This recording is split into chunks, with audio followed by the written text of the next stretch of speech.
The Brony Problem. The My Little Pony reboot has been out for 5 years now, but there are still some people who have questions about the whole thing. People who are concerned about bronies are generally pretty mild, but some are rather extreme. They might say that bronies are fat, autistic neckbeards living in their mother's basement with no friends and no life, who spends all their time throwing My Little Pony in everyone's face like some kind of TV evangelist, whose complete obsession with a little girl's cartoon is creepy, strange, and a sure sign of sexual deviancy. That's pretty harsh. But to be fair, what would I do if my friend suddenly became a big fan of Dora the Explorer? If he started wearing Dora t-shirts, hanging out with Dora dorks, and never shut up about his deep and abiding love for the world of Dora? And if that wasn't enough, what if I caught a glimpse of inappropriate Dora photos on his computer? If I think about it that way, I can see why someone would worry. In that spirit, I made this video to explore whether there's any truth to the claim that it's wrong to be a brony. Concern number 1. Adults shouldn't be fans of children's entertainment. I've never seen or heard of an adult fan of entertainment made for kids who are 5 or under like Dora, but when the target audience is a little older, I definitely have. There's no denying there are hundreds of thousands of adult fans for many kinds of children's entertainment, no matter how strange it may seem. But why would it seem strange anyway? Is it that unusual for characters in story to be simple enough for kids while being engaging for adults at the same time? 80 years ago, Walt Disney was shunned and ridiculed by the entire movie industry for suggesting that he could make a full-length cartoon movie that would do just that.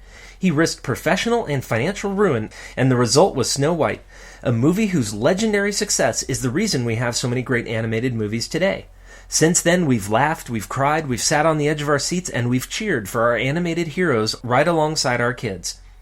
These days, it's common to find adult-targeted content in children's shows. What kid understands even a tenth of what the genie is doing? How about the SpongeBob porno scene, references to old musicals in Phineas and Ferb, a super creepy cross-dressing devil in Powerpuff Girls, and an R-rated movie reference in the newest My Little Pony series? It's not as if they were there by accident. Hasbro knew their brand was tanking, and so they gave full creative control to expert animator and champion of quality girls entertainment, Lauren Faust. Free to craft the show as she saw fit, she drastically raised the quality of the writing, the animation, and overall intelligence so it would appeal not only to the target audience but to the parents as well. She couldn't have anticipated how many adults without kids would enjoy it too, but as she said herself, it only makes sense. After all, if the show didn't have content that adults could enjoy, there wouldn't be bronies in the first place. Concern number 2. But it's for girls. Just because the primary target is girls, does that mean it's automatically worthless?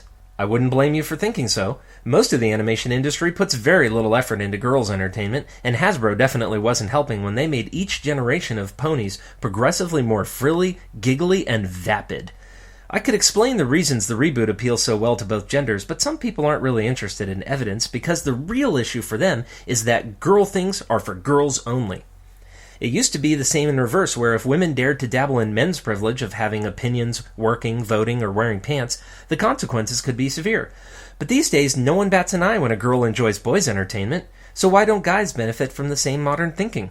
Is it really so wrong for guys to like dolls, women authors, dancing, fashion, or stories about feelings and friendship? Just because a male doesn't care about the manly man stuff, does he deserve to be fired, verbally and physically attacked, or bullied with such intense cruelty that kids as young as 11 have been driven to suicide? Not likely. Concern number 3. Bronies are obsessed. There are many reasons that people believe bronies are strangely obsessed, and the first and most obvious is the term brony itself. Who would use a special name to describe themselves as a fan, they say? But it's more common than you think. What about Gleeks, Potterheads, or Trekkies, Whovians, Sherlockians, Wholockians, Beatlemaniacs, Deadheads, Tributes, Colbert Nation, Steeler Nation, Cheeseheads? Fandom names have been in every type of entertainment for decades. So what about the way bronies make the show a part of their life and identity? You mean like a sports fan with a custom paint job? Or a video gamer and his custom tattoo? What about the movie, music, or comic collector with rooms full of swag? Does a Navy enthusiast set his screen name or desktop background to anything that's not related to boats? This is totally normal. Maybe you're bothered that some bronies wear costumes. And I suppose it would be weird to find someone in a big goofy costume at a library or coffee shop. But does it seem out of place at Disneyland where this picture was actually taken? The only place you're going to see people in full costume like this is at relevant events like parties or sporting events, concerts, movie premieres, or conventions. What's so weird about that? It could be that you're exhausted by the pony art, music, and videos overflowing every corner of the internet, and in that I can actually relate. When I was a kid, I loved Lego toys. Oh god, I hated Lego people. I always turned their stupid faces around so it would look like a proper spacesuit and not a smiley face with legs. As time went on and Lego games and TV shows started popping up, my annoyance grew in equal measure with their popularity. But what am I supposed to do? Constantly rant and rave at the fans that they shouldn't like Lego Batman or Star Wars because I find it personally irritating? I may not get Lego things, but I can't see how that's anyone's problem but my own. I say, let the fans enjoy it. I'll just avoid it the best I can until its popularity finally dies out. Concern number 4. Bronies push My Little Pony like a door-to-door religion. Most of the time you won't even know someone's a brony unless you ask or if it comes up in conversation. But after that, sure, they can be kind of intense. How's that any different than a sports fan or a racing enthusiast?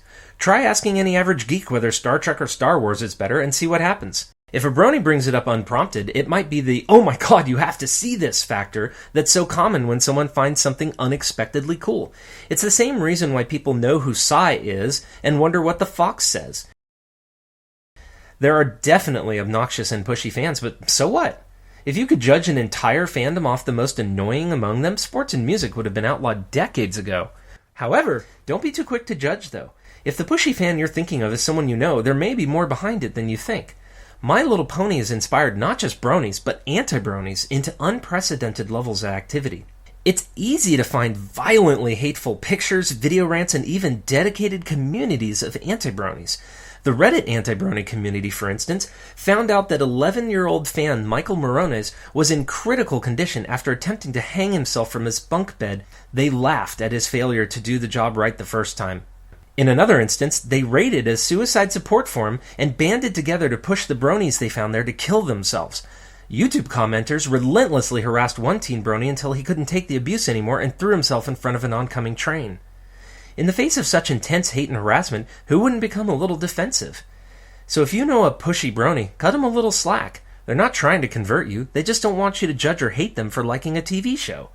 If you give them no reason to think you're making a big deal out of it, they won't either. If by this point you're still concerned about bronies, it's probably because of something you read online or saw in the news. Don't buy it.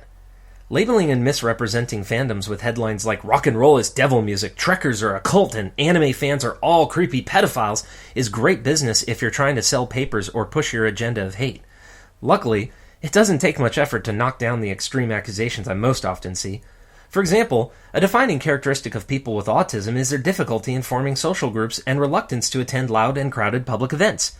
If that were even remotely common among bronies, then how's it possible there were more than 23 My Little Pony conventions in over 7 different countries in 2014 alone, some seeing attendance close to 10,000 people?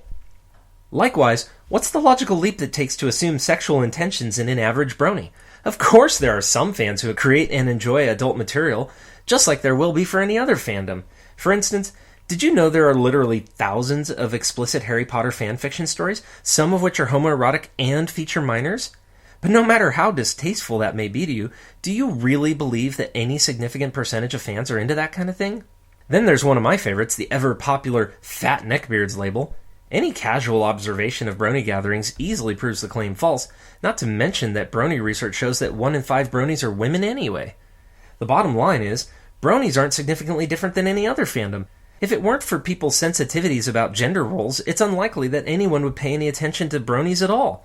But like fandom backlashes of the past, it's just a phase. Eventually, no one will even remember the Brony Problem because there never was one to begin with.